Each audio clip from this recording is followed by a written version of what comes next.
tarde, doutora Filipa. Doutor Carlos, começo por si e depois gostaríamos também de ouvir a opinião da doutora Filipa. Temos agora as eleições europeias, com o resultado que está à vista. Temos duas madeirenses que foram eleitas ao Parlamento Europeu. Que benefícios, doutor, é que isso poderá trazer para a Madeira? Bom, em primeiro lugar, eu queria dizer que as eleições europeias, estas eleições eram eleições muito importantes, porque, por um lado, estávamos a eleger um Parlamento Europeu que determina de forma muito significativa aquilo que são, enfim, as políticas que depois acabam por, muitas delas, ser adotadas nos países, nas nações que compõem a União Europeia.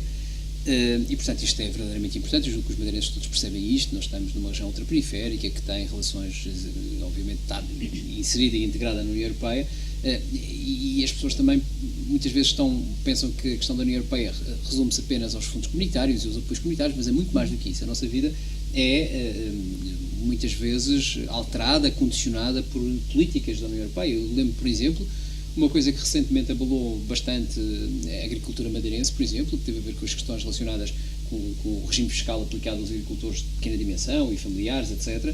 E isso foi uma medida que tem origem numa diretiva europeia. Portanto, essa diretiva europeia influenciou a vida dos madeirenses e os governos e as regiões, quer sejam os governos nacionais, quer sejam as regiões, tiveram que adotar essas medidas. E, portanto, ela não se resume apenas aos fundos comunitários, que é um erro que eu assisto nos comentários que tenho vindo a assistir, aliás, inclusive na campanha, quer seja nacional, quer seja regional, assisti muitas vezes uma confusão entre aquilo que é a União Europeia, aquilo que é os seus pressupostos e aquilo que são os fundos comunitários. São coisas distintas. Portanto, mas dizia eu que, obviamente, os fundos são uma matéria muito importante, é provavelmente a face mais visível e aquela que as pessoas dão mais importância, mas há um conjunto de coisas relevantes e que afetam a vida dos madeirenses. E portanto, estas eleições eram importantes por isso, mas eram importantes por uma outra razão, que tem a ver com a realidade nacional e também, de alguma forma, a realidade regional. Ou seja, digamos que os portugueses olharam para estas eleições e quiseram e pensaram, e bem, que era importante fazer uma espécie de primárias relativamente àquilo que deveria ser as eleições legislativas. E, portanto, nós estamos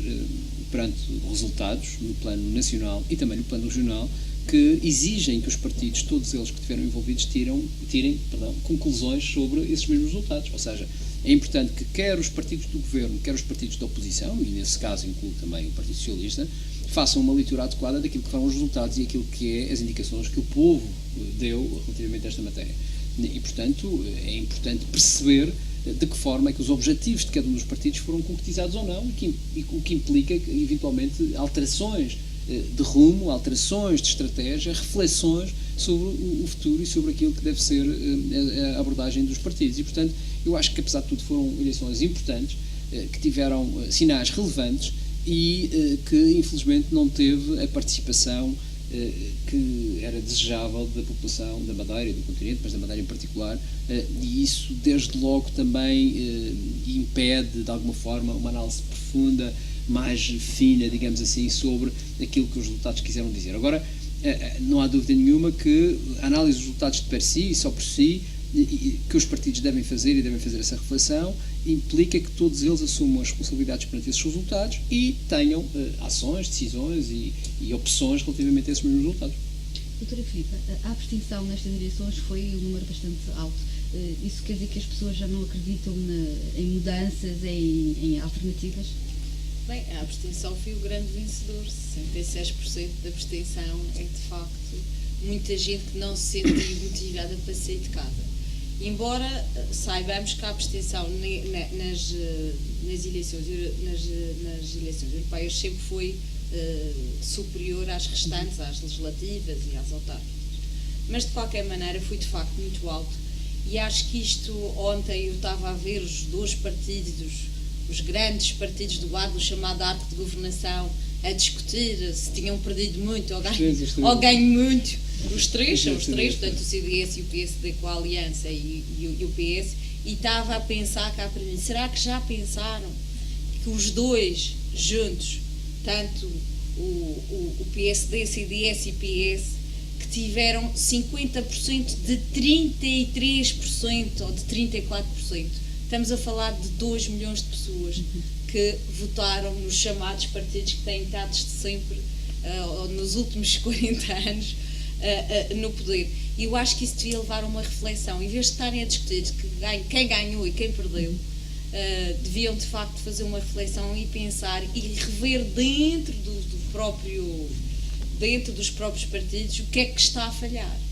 Porque quando só 20% dos portugueses revêem nos partidos que podem ser de facto, que podem chegar efetivamente a ser governo, algo vai mal.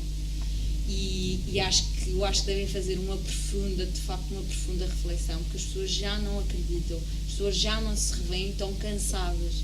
E eu estou convencida que houve, de facto, muita gente, eu até estava a ver que 250, 70%, porque houve 250 mil votos que foi de votos nulos e brancos. Portanto, no fundo, foram 30% das pessoas dos eleitores é que votaram. Isto é muito mau, é de facto muito mau. Mesmo assim, quer dizer, comparando com o resto da Europa, houve países em que só 15% das pessoas foram votar, o que ainda foi pior, o que é de facto dramático. E acima de tudo, acho que em Portugal, ao contrário, comparando com os outros países que foram intervencionados, apesar de tudo, os chamados partidos do arco da governação não foram assim tão penalizados quanto nos outros países. Porque vamos ver mesmo em Espanha, na Grécia, de facto, quem venceu foi um partido da extrema-esquerda. Em França, a Frente Nacional, que são tudo partidos eurocéticos. Portanto, o que nos leva a pensar, de facto, tem que haver, de facto, aqui uma relação interna dos países, dos partidos internos e também a nível da Europa, porque, de facto, isto não faz sentido nenhum. Ter uma Europa em que a maior parte dos europeus não se revê neste modelo, eu acho que os políticos com responsabilidades deviam, de facto, parar para pensar que tem que se rever aqui muita coisa, porque sem as pessoas não faz sentido nenhum. Quer dizer, estão a governar para quem? Afinal, e para quê? E eu acho que é preciso fazer de facto aqui uma reflexão. Eu confesso que às vezes vejo, eu não, obviamente, os partidos são importantíssimos e a vida política sem os partidos de facto não faz sentido. Mas, como ideologicamente, o que diferenciava os partidos há uns anos atrás era a ideologia, e hoje em dia as ideologias de facto perderam-se um bocadinho. Neste momento são projetos, são ideias, é essencialmente isso, são as pessoas que as vão implementar, ou acreditar ou não que essas pessoas são capazes de implementar esses projetos, e portanto de facto é preciso rever isso tudo e pensar e começar a pensar que se calhar temos que ter algum cuidado, porque eu percebo, as pessoas quando estão há muito tempo em partidos, muitas vezes os partidos não podem ser olhados como um clube, não podem, e têm que estar sempre a se reinventar e sempre com projetos novos, com pessoas também novas, porque é importante, exatamente como eu defendo que a alternância ninguém deve estar mais de 8 anos num lugar num governo e que devido à alternância, nos partidos também tem que se fazer um bocadinho isso, se calhar tem que pensar como é que se pode mexer com isto tudo de forma a garantir sempre que as agendas dos partidos não se distanciem das agendas do cidadão comum. E é isso. E isso põe-se a todos os níveis, nacional, europeu, se calhar até também mesmo regional. Portanto, isso é importante. Dr. Carlos Pereira, o país e a Madeira ficam bem representados após estas eleições europeias, nomeadamente após a saída da troca. Precisamos de uma equipa. Eu já respondo a essa questão e gostava só de acrescentar uma coisa ou dois pormenores que me parecem importantes. Eu perante aquilo que disse a Filipa, eu acho que nós estamos a viver um momento muito importante na vida política do país e também de alguma forma na Europa, mas eu estou a falar do país em particular porque eu acho que o país está a mudar do ponto de vista da análise, da forma como se envolve com as questões políticas e com a vida política. E eu acho que nós precisamos, de facto, de uma espécie de revolução no regime político que nós estamos habituados a ter. E essa revolução implica do meu ponto de vista, associar mais o voto do cidadão à pessoa que é eleita. Isso acho que é uma questão fundamental. Isso tem um bocadinho a ver com aquilo que o Filipe disse, que é as pessoas identificarem-se, obviamente, com o partido, mas identificarem-se com a pessoa.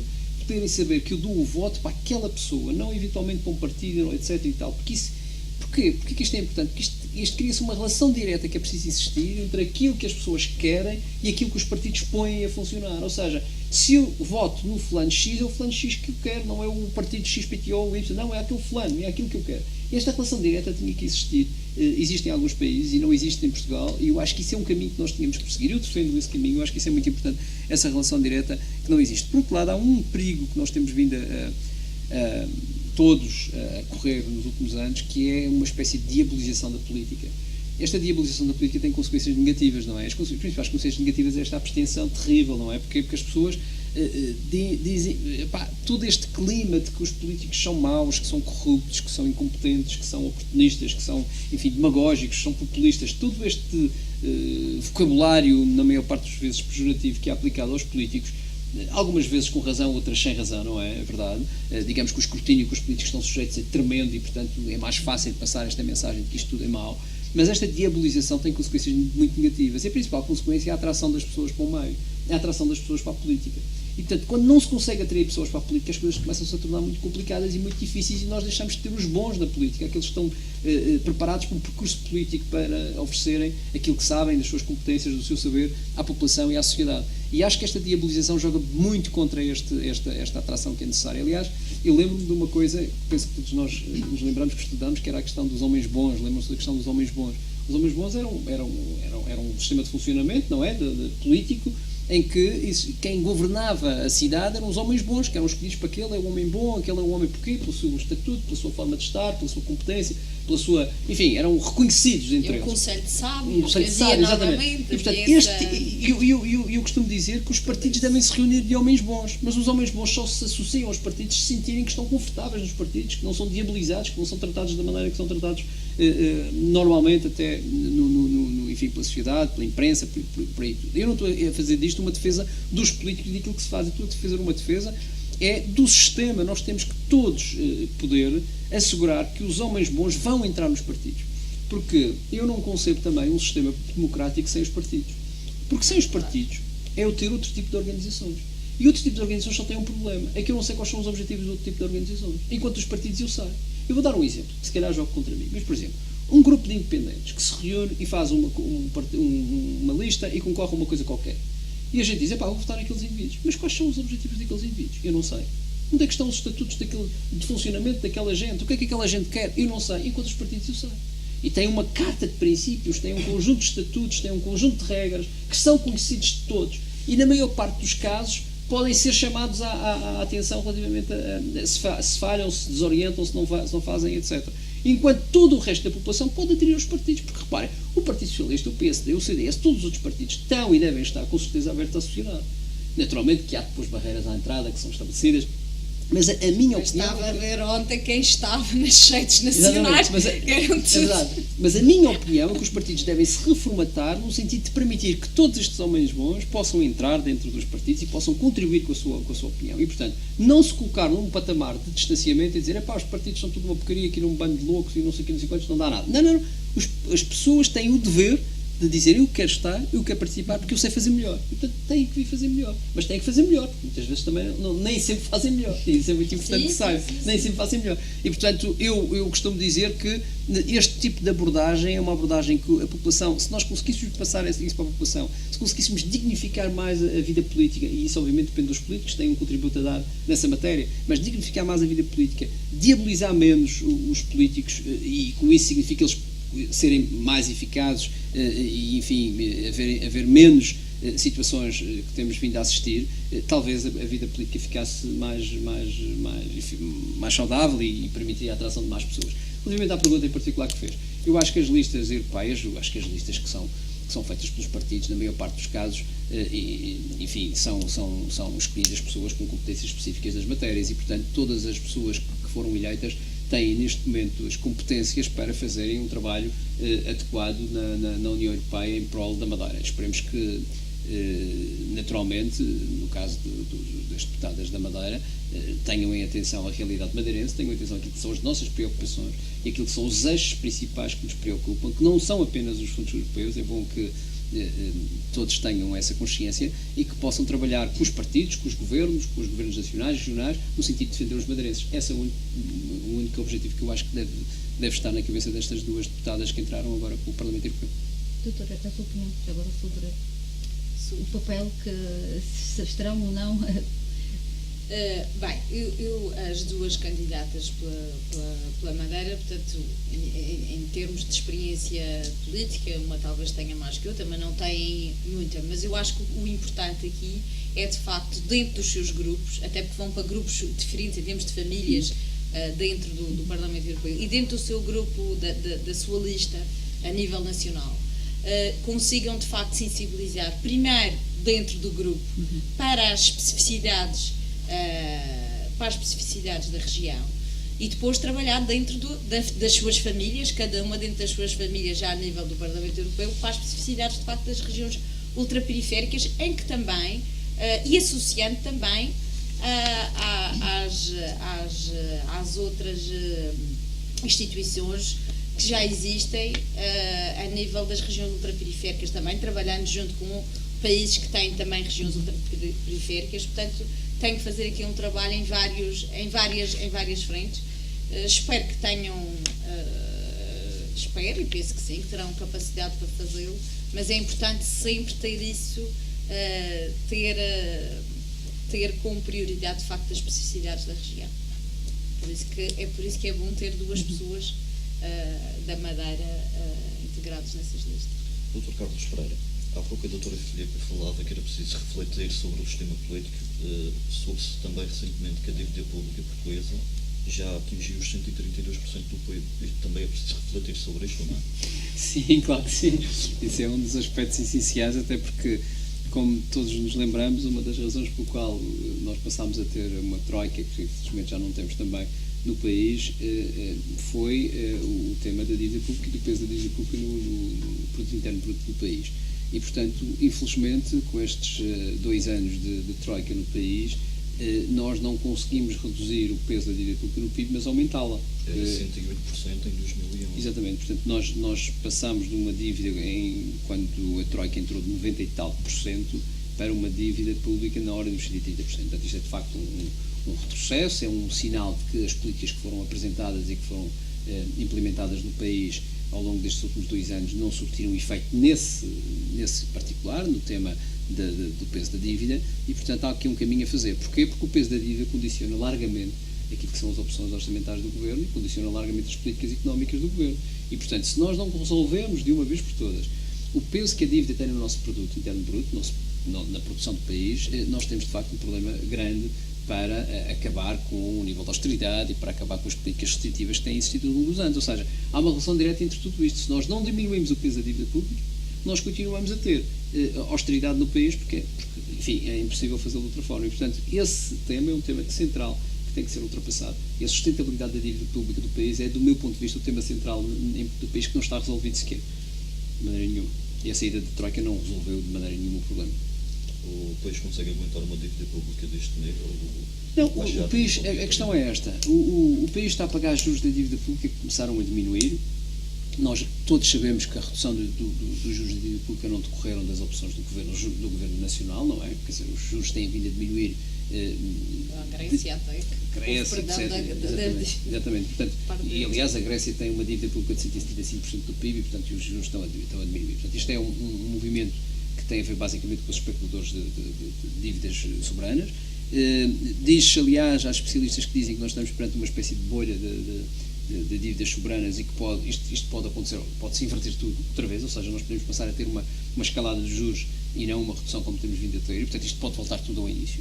E, portanto, eu dizia que, obviamente, com os juros cada vez mais baixos, a sustentabilidade da dívida pode ser mais fácil de encontrar, mas a verdade é que não há um plano para isso ainda. Nós, no momento em que estamos, continuamos a pagar muitos juros face ao crescimento do produto que temos. Aliás, há uma regra que os economistas costumam fazer, que é muito simples, que é, enquanto os juros da dívida pública continuarem a ser superiores ao crescimento do PIB, nós temos uma dívida mais ou menos insustentável. E, portanto, é a situação que nós temos ainda hoje. E, portanto, este tema tem que ser resolvido. e tem que ser resolvido com o país, com os seus credores, sendo que hoje há um problema acrescido, é que os credores da dívida pública são agora praticamente os bancos portugueses.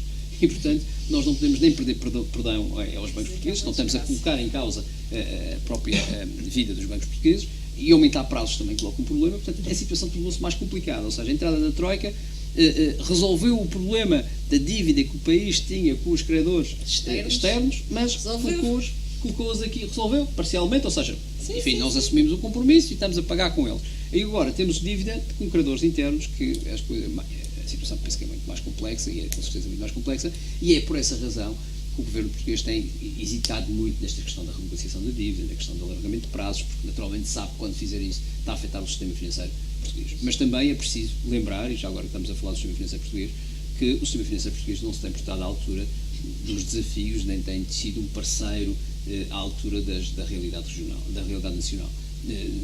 Nós pensávamos numa fase inicial que apenas tínhamos o BPN para salvar, depois já tivemos que salvar o BCP, já tivemos que salvar o BANIF, já tivemos que salvar o BBP, e agora temos o Banco Espírito Santo também com um problema grave de ocultação de contas, ocultação de valores significativos na ordem de 1.200 milhões de euros, e portanto são tudo situações que colocam o país numa situação difícil e colocam o sistema financeiro com responsabilidades grandes sobre esta crise. Acredita na teoria do governo de que vai conseguir baixar a dívida pública nos próximos anos? Eu limito-me a dizer que este governo, tudo o que disse até agora, fez ao contrário. Eu não posso dizer que acredito ou não, só posso dizer que a experiência e a história demonstra que tem falhado tudo o que tem dito que fazia. A saída limpa, doutora, a saída limpa da Troika deu a entender que a situação poderá estar resolvida, mas, no entanto, no caso da Madeira, pelo contrário, continua tudo na mesma e supostamente a piorar. A saída limpa, isto é um nome que se deu, saída limpa. Os problemas continuam.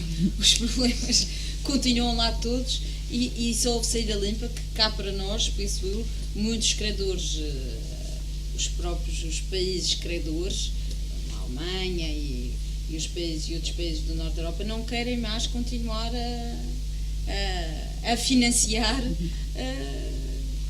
os países ditos isto é quase um castigo, não querem mais, porque mesmo internamente, politicamente, não é que eles também têm o seu eleitorado interno e também têm que ganhar eleições, portanto não é algo que seja simpático para eles, digamos, e portanto para eles preferiram até também uma saída limpa. Obviamente que ainda por cima, transformando em que parte dos credores externos passaram a ser internos, portanto isto passou agora a ser de facto um problema, a coisa ainda se agravou, como diz o Carlos e bem, portanto agora é um problema interno que temos que resolvê-lo de facto, e chama, temos que resolvê-lo, não será sempre com estas a insistir nas mesmas medidas que levam a que a economia de facto não comece a dar sinais que cresça de uma forma sustentável, portanto são pequenos sinais, mas nós temos na balança comercial, estávamos todos contentes, estávamos a ter de facto o superávit, agora a coisa inverteu-se, porque as importações aumentaram mais, bastou o consumo interno aumentar um bocadinho, as importações dispararam e houve logo o desequilíbrio, portanto isto está tudo sem estrutura, digamos, é tudo, e portanto, ou de facto olhamos e fazemos de facto temos uma estratégia sustentável a médio e longo prazo,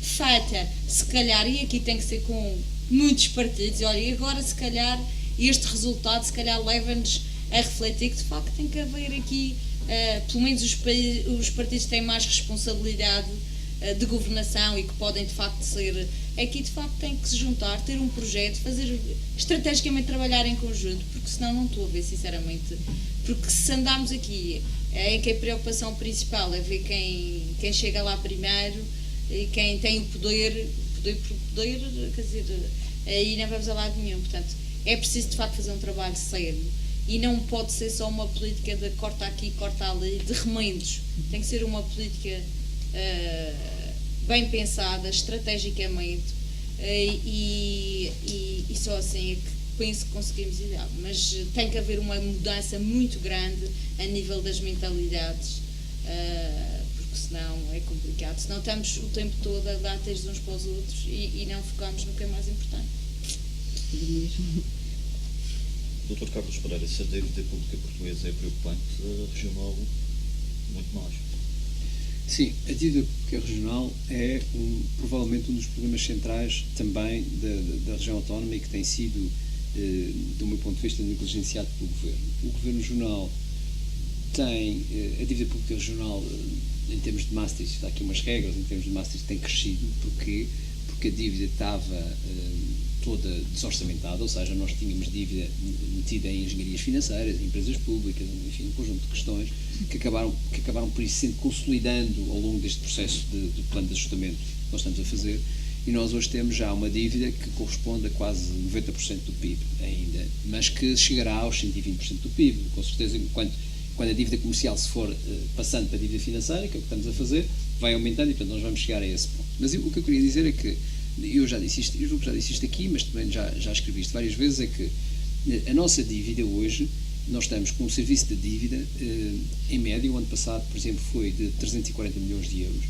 Este serviço de dívida é superior ao valor, por exemplo, que nós pagamos para a educação, por exemplo, só para ter uma ideia, já falamos sobre isso, e, portanto, isto significa que este é um verdadeiro peso na economia regional e no orçamento regional. Isto é, digamos assim, uma pedrada que arrasta para trás o orçamento regional. E, portanto, a gente tem que ter uma solução para... O Governo Regional tem que conseguir encontrar uma solução, qualquer que seja o Governo Regional, tem que conseguir encontrar uma solução para tirar este peso do orçamento regional. Porque isto é muito, por exemplo, no último mês da discussão orçamental, que foi publicada há pouco tempo, nós estamos a pagar e vamos pagar de juros, só nos primeiros 4 meses já pagamos 104 milhões de euros de juros. Só nos primeiros 4 meses de execução orçamental. Se ter uma ideia da diferença que nós estamos a falar, os Açores pagou 18 milhões de euros.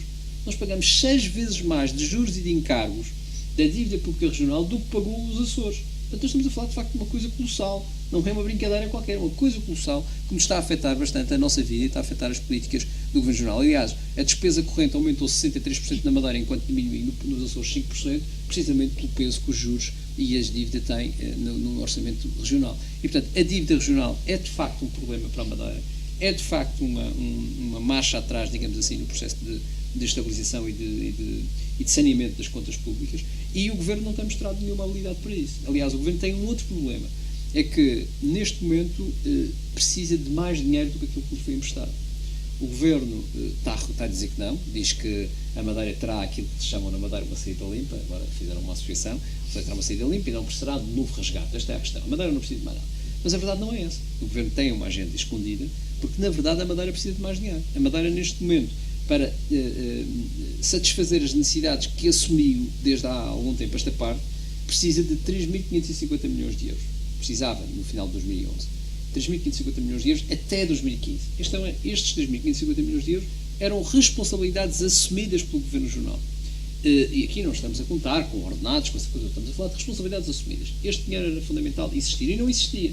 O Governo fez um plano de ajustamento económico e financeiro e nesse plano recebeu 1.500 milhões. Ficaram a faltar 2.000 milhões. Depois fez um empréstimo com um aval, penso que se lembra, um aval do Estado, um empréstimo de mais 1.100 milhões de euros. Ficaram a faltar cerca de 1.000 milhões de euros. Ainda faltam 1.000 milhões de euros. E ninguém sabe onde é que o Governo vai buscar este dinheiro, mas este dinheiro é preciso, porque há responsabilidades a pagar, há, digamos assim, prazos a cumprir e nós não temos esse dinheiro. A pergunta que hoje tem que se fazer, que o Governo anda para aí a dizer que agora vai começar a renegociar, a pergunta, mas pronto, já sabemos que com este Governo renegociar é sempre nas nossas costas, sempre sem sabermos o que é que se passa, depois somos confrontados com a situação já concretizada ao fim de 2, 3 meses sem sabermos nada. Desculpe por interromper, doutor, mas dinheiro que o Governo precisa de arranjar até o próximo ano. Até o próximo ano, até 2015. E, portanto, isto significa que o Governo diz que vai renegociar porque precisa de 1.000 milhões de euros. Mas a pergunta é, mas 1.000 milhões de euros com contrapartidas?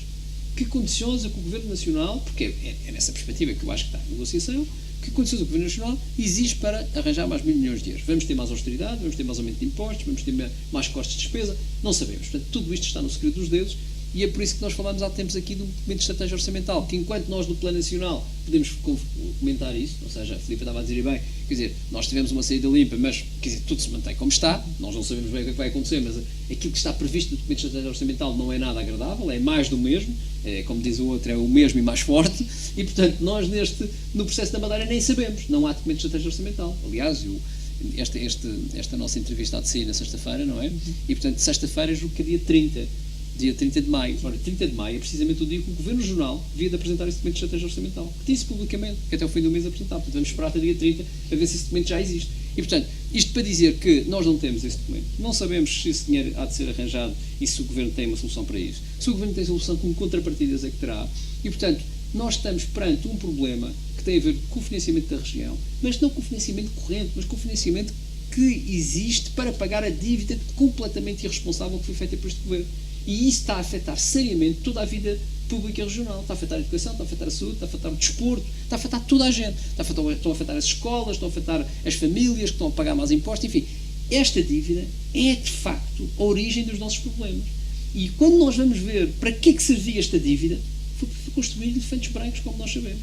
E o que é mais incrível é que ainda há uns senhores que a única política que sabem é dizer nós ainda queremos arranjar uma exceção para acabar a porcaria que fizemos. Ou seja, fizemos porcaria e ficou a meio. E agora, mas queremos arranjar dinheiro para acabar a porcaria. Ora, o problema é que se arranjarmos o dinheiro e se desviarmos o dinheiro para acabar essas obras que são elefantes brancos, ficamos sem dinheiro para o resto que é essencial. Ficamos sem dinheiro para o turismo, ficamos sem dinheiro para a educação, ficamos sem dinheiro para a saúde, ficamos sem dinheiro para o empreendedorismo, ficamos sem dinheiro para a economia.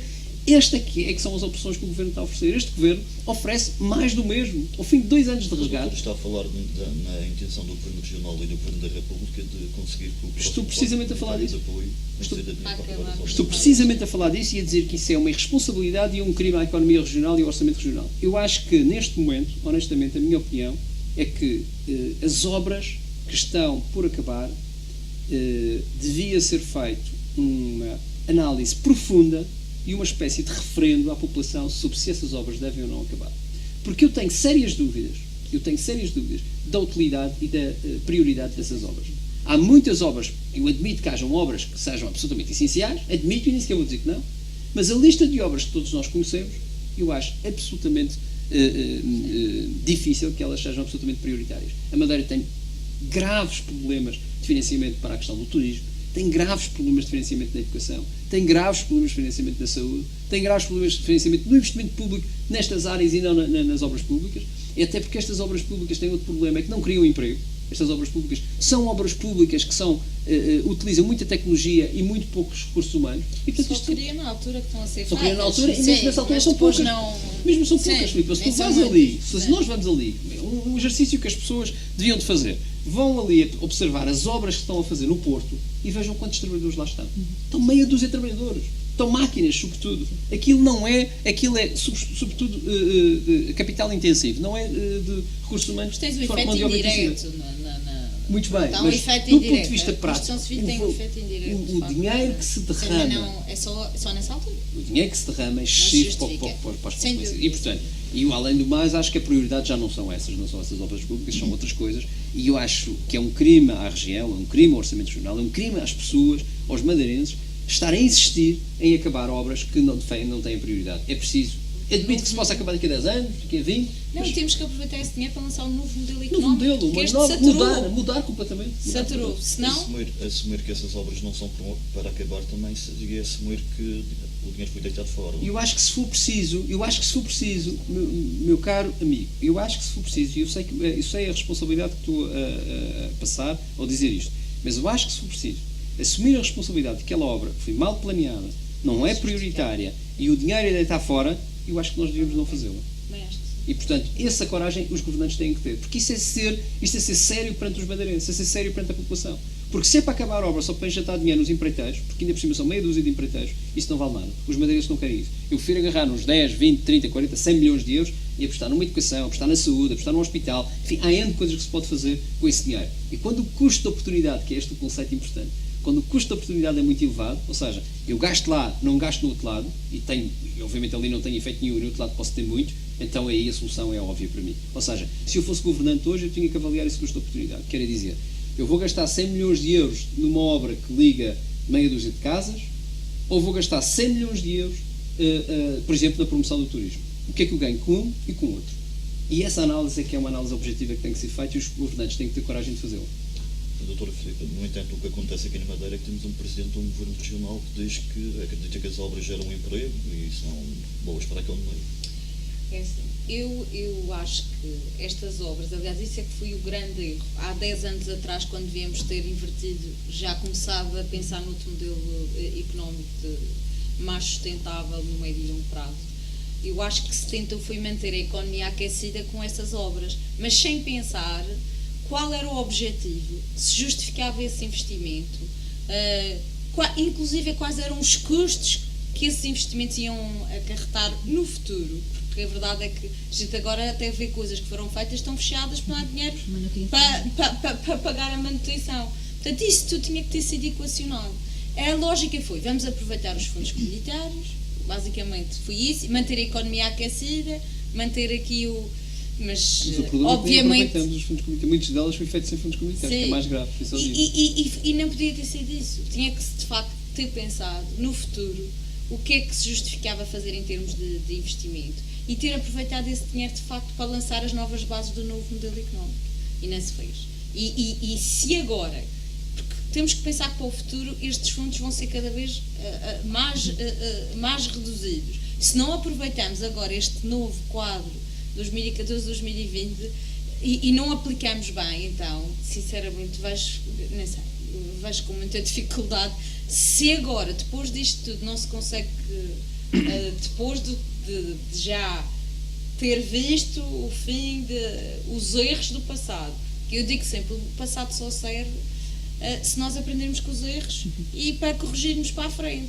Se continuarmos a repetir os mesmos erros, eu vejo com muita dificuldade e vejo o futuro então muito negro. Não deixa de ser surpreendente que um governo queira investir em acabar obras quando o próximo quadro comunitário de apoio contempla a aposta na inovação, na tecnologia. Exatamente. Sim.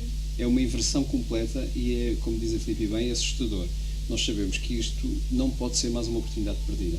Ou seja, o Governo Regional tem que ter noção que não pode perder esta oportunidade o Governo Regional, eu digo o Governo Regional, qualquer que seja o Governo Regional, não pode perder.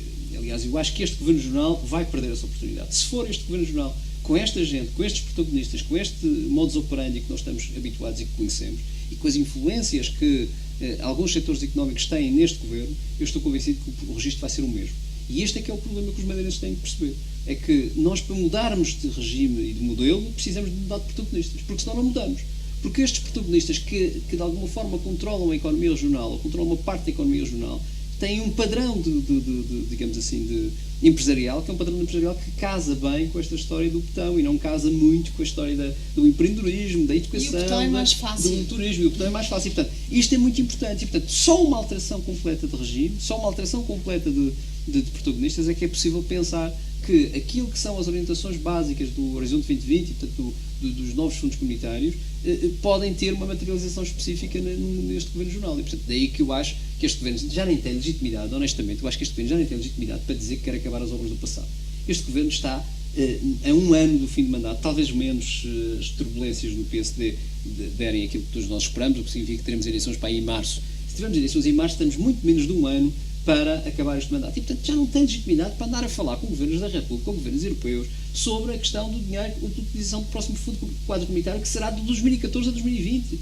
Repare que este governo já não vai ter, e não vai ter, este governo, seja do PSD ou não, já não vai ter nenhuma legitimidade para estar a tratar esse assunto. Portanto, já não tem legitimidade para isto sequer. Portanto, não deve sequer estar a comentar esse tipo de questões que têm um impacto no futuro, e no futuro comum, nosso e decisivo, do meu ponto de vista. Portanto, eu acho que nós estamos aqui perante uma situação quase que é caricata, que é as intervenções deste Governo em questões que têm a ver com daqui a 3, 4, 5 anos, como recentemente ouvimos falar sobre a questão do hospital, uma opção sobre construir um anexo do hospital, quando esse anexo nem sequer é consensual na sociedade madeirense, nem nos outros partidos, de um Governo que vai sair daqui a 9 meses, é de facto uma situação absurda politicamente. E, portanto, eu acho que nós estamos a assistir a um fim trágico do PSD e do Governo Regional do PSD, e estou convencido que, de facto, teremos uma solução diferente em 2015, e essa solução diferente então afetará os dinheiros de acordo com aquilo que são as regras fundamentais.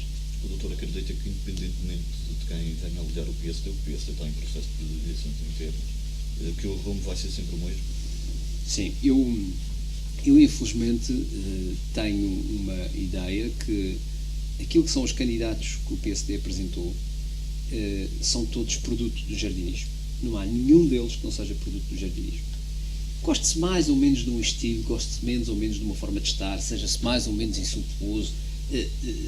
Estou disponível para discutir esse assunto, que o fulano X é mais ou menos, o Y é menos, isso tudo bem. Mas são todos eles produto do jardinismo. Não nos esqueçamos disto. Todos eles nasceram e tiveram todo o seu percurso num quadro de governação do PSD de Alberto João Jardim. E nenhum deles, durante o período crítico de intervenção de Alberto João Jardim, e eu diria que o período crítico de intervenção de Alberto João Jardim, digamos assim, o período mais grave que levou a Madeira à situação de desfalência foi entre 2000 e 2011, entre 2000 e 2011, se preferirem para ser mais sério, de 98 a 2011, este é o período crítico do Dr. Jardim. Todas estas pessoas que hoje são candidatos tiveram responsabilidades no governo, na Assembleia, nas autarquias e não disseram absolutamente nada. Todos eles seguiram este registro, portanto todos eles são produto do jardinismo. Mas pior é que todos eles estão, de alguma forma, comprometidos com interesses regionais que todos nós conhecemos e que são interesses que, obviamente, colocam em causa, ou podem colocar em causa, alterações e mudanças do modelo económico, como dizia a Filipe. Ou seja, eu vou dar um exemplo só. Eu estou a dizer isto à vontade porque eu falo disto desde 98, precisamente. Desde 98. Eu, desde 98, que falo que, por exemplo, o Porto do Funchal é uma das estruturas mais importantes da região autónoma da Madeira. Desde essa altura que toda a gente no governo diz, sim, temos que arranjar uma solução, e que os governantes vão passando e vão dizendo que sim, que vamos arranjar. Nós já estamos em 2014, a caminho de 2015, e o Porto do Funchal continua exatamente igual. Continuamos a ter os portos mais caros da Europa. E nós estamos numa ilha e temos os portos mais caros da Europa. Esta contradição é insanável. E a pergunta que se coloca é porquê que isso acontece? Nunca ninguém me consegue responder. O governo faz tanta coisa, consegue tantos milagres, consegue ser tão forte com tanta gente e não consegue resolver a questão do Porto do Funchal. E, portanto, eu digo que não há um único candidato do PSD que consiga resolver esta questão e que esteja sequer interessado em resolver esta questão. E, portanto, só que, de facto, com uma mudança de governo, de pessoas que não têm ligações, que não estão comprometidas, que não têm passado relativamente a estas pessoas e a estas matérias e a estes interesses, é que é possível resolver estas questões. Mas eu dei o exemplo do Porto, mas podia dar muitos mais. O Porto, para ser mais fácil, para as pessoas perceberem. Por isso é que eu não acredito. Não se pode construir nada de novo em cima do mundo de lixo. Partilho da mesma opinião, doutor. Eu aqui quero dizer que assim, eu independentemente de quem for, eu também sou um bocadinho da opinião do Carlos. Assim, a verdade é que todos estes candidatos cresceram dentro daquele sistema e daquela lógica. Eu quero dizer que não quero, eu acho que tudo, eu não sou assim tão. Há coisas no início da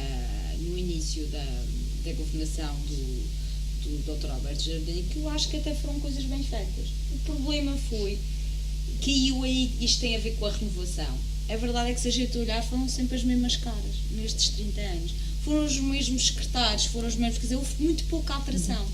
E as pessoas tendem a repetir. Quando há modelos que resultam numa determinada altura, tendem a repetir as mesmas, porque é isso resultou, tanto toca a repetir os mesmos.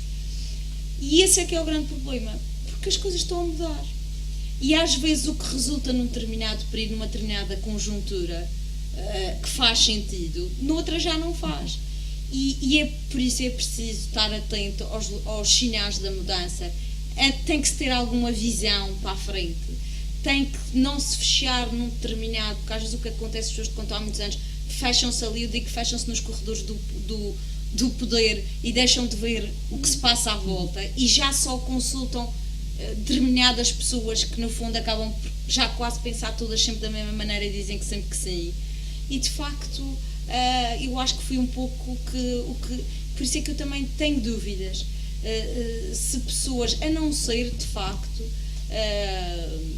que tenham feito aqui neste último ano ou no último 2 anos assim uma mudança, uma lavagem cerebral, mas que eu tenho dúvidas.